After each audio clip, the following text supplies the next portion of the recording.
the most overlooked way of moving towards self-actualization is making a distinction between the B realm and the D realm.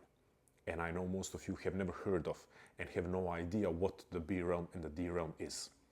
It's the being realm and the deficiency realm. The realm of the eternal versus the realm of the practical. They were defined by Abraham Maslow, the godfather of self-actualization. And for me to explain them to you and to help you make that giant step towards self-actualization, giant but actually very simple, I will start by explaining the D realm, because that is the realm that most of us spend most of our lives in. The realm of deficiency is the realm of reaction, reacting to external stimuli, reacting to punishments and rewards, reacting to emergencies and fears of life, reacting to the demands of other people. That's the deficiency realm. And as I said, most of us, or most people, spend most of their lives exclusively in the deficiency realm. Now, how to spend more of our lives in the being realm, the realm of eternal? Because that is the goal. Not to spend all of our lives inside of it, that would be some kind of twisted hippie ideal, but to spend more of our life in the being realm. Well, first we have to start recognizing that it is as real as the D realm. And that's where we encounter our biggest problem. When you are living a life of reaction, when you are living a life that feels like a life on a hamster wheel, it's very difficult to recognize that listening to a beautiful piece of music or spending time with an interesting person is as important as having a nutritious meal or getting enough sleep. Or we could make a somewhat controversial statement and say that listening to beautiful music and seeing beautiful pieces of art and spending time with interesting and righteous and honorable people is as important as paying your bills. Again, as I said, a controversial statement because that's not how society works. But we have to consider, do we want to accept the idea that that's all that there is to life, living life on a hamster wheel? Or should we recognize that completely disregarding the B realm leads to sickness, psychological and spiritual sickness? And therefore, if you are sick psychologically and spiritually, the rent that you have paid doesn't mean much. Again, I know, controversial statements, especially for people who care for multiple other loved ones, who might think that they cannot afford to consider the B realm. But again, disregarding it leads to sickness. So here is a question for you, or a challenge for you. The question is, when was the last time you tended to your B realm to any extent? So you don't have to become an artist. You don't have to spend hours at an art gallery. You don't have to spend hours walking around the square, the town square, philosophizing.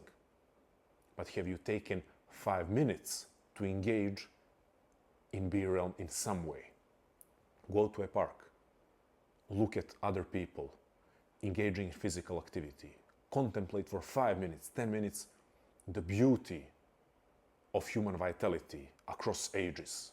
Look at little kids play, not in a creepy way, just all disclaimers out there. Look at old people still being physically active. That is how you engage in the B realm, appreciate the human beauty and strength and vigor and vitality and resilience and joy and tendency to play. Listen to a piece of beautiful music, not for the sake of distracting yourself, but for the sake of actually immersing yourself in that beautiful piece of music. Once again, recognize that not spending any time and not giving any of your focus to the B realm leads to sickness. Maslow said that it is only after a prolonged period of conscious practice of recognizing the B realm that it can become an automatic thing for us to engage in and appreciate the B realm. Meaning, let's acknowledge that we live lives that are set up to pull us away from the B realm into the D realm, and that you cannot count on you automatically, spontaneously engaging in the B realm. At least most of us cannot. So if you cannot count on it happening spontaneously without your effort, take on the challenge of investing that effort. It doesn't have to be an immense amount of effort. It just has to be conscious effort. It just has to be consistent effort. But the actual exertion is not immense, is not demanding. The actual exertion of effort is redirection of focus, giving some of your focus towards the B realm. And after a consistent practice for a prolonged period of time, only after that, which we cannot define how long, it's different for different people depending on your starting point, but after a prolonged period of time of consciously investing your attention and yourself into the B realm, then it will become automatic. Then you will be going through your days noticing spontaneously the opportunities to engage in the B realm.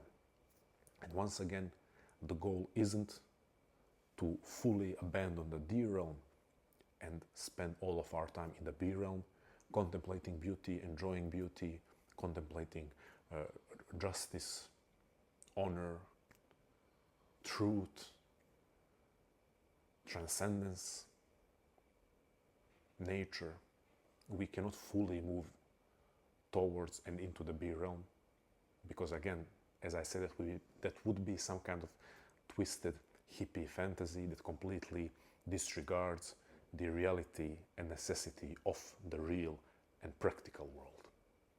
So, as always, balance, but the default state of any human being living in our society is the vast majority of their life, or maybe the entirety of their life, being invested into the D realm. So we have a long way to go to establish that balance. That's my challenge to you. Answer 2 questions in the comments, please. When was the last time that you did tend to the B realm? And when will be the next time that you tend to your B realm, and in what way? You got this. Thank you.